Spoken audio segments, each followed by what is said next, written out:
Elsa has been accepted. Obviously, Anna and Elsa are closer than they ever have been. Elsa's powers are growing, but I think with that, Anna is slightly fearful that Elsa may lose herself to those powers, that she may put herself in a situation with too much danger. We talk about in the first movie, we always worried that Elsa's powers were too much for the world.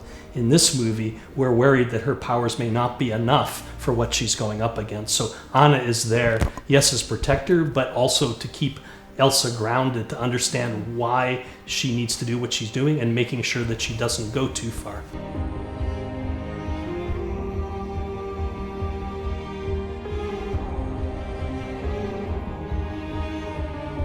There are antagonistic forces in the movie. I think, like the first movie, there may or may not be an actual classic villain, but I think our stories, you need antagonism in order to develop the story. So just like in the first movie, you will feel that.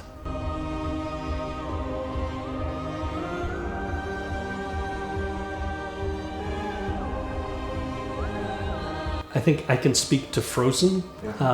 Frozen, the movie, that just isn't part of what this journey is. It's not where she is right now. She has, the weight of the world on her shoulders. Clearly, she feels responsible. She doesn't even understand what's her purpose in life or why she's here. She needs to discover that in this movie, and that's our focus on the story.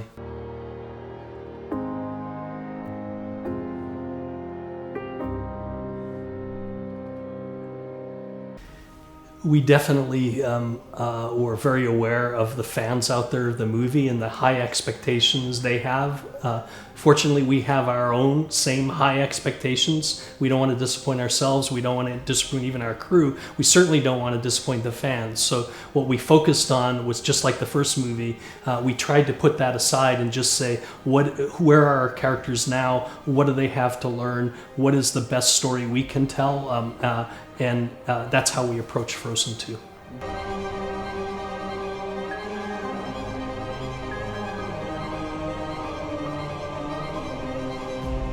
I think what we learned was that the world sort of embraced the first movie. Beyond the movie itself, the actual characters, they began creating their own videos, their own versions of the characters. They began bringing them home and singing the songs.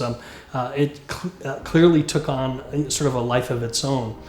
We did do the short in part because, again, the world wanted another story to be told, and we didn't know at that time we were going to do a sequel.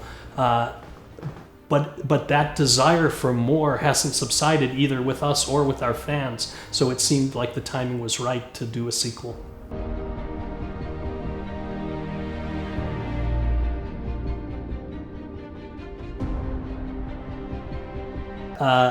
That scene that we show in the trailer of a young girl in the forest, that's meant to hint at both the enchanted forest and also a little bit of the spirit of the wind.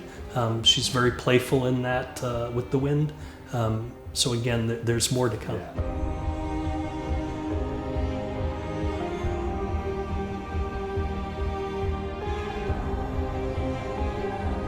If you think of Frozen 1 and Frozen 2 as one large musical, often in the second act of a musical, you go deeper, you go into the characters and what they're thinking and feeling. And we do that with several characters in the second part of the movie. I would say that Elsa has another very powerful song, and Anna has a very powerful song.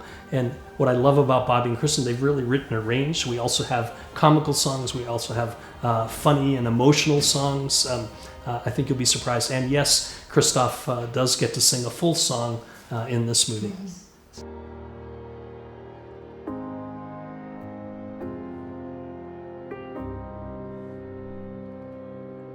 Well, that was my first movie at Disney Animation, so I'm very proud of the movie. There's some great music. It's a great story. It's a classic story.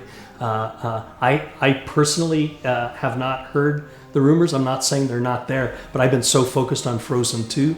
I think any time that a story resonates, whether it's in a book, that we get inspired by and expand on that world to tell an animated movie, or if live action has a view of our movies that they feel expands on what we've already done, I think that's great. And it's usually a response to the audiences themselves wanting to experience again the feeling they got from the Disney animated movie that they saw many years ago.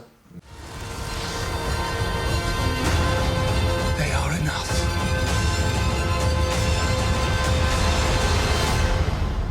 I won't let anything happen to her.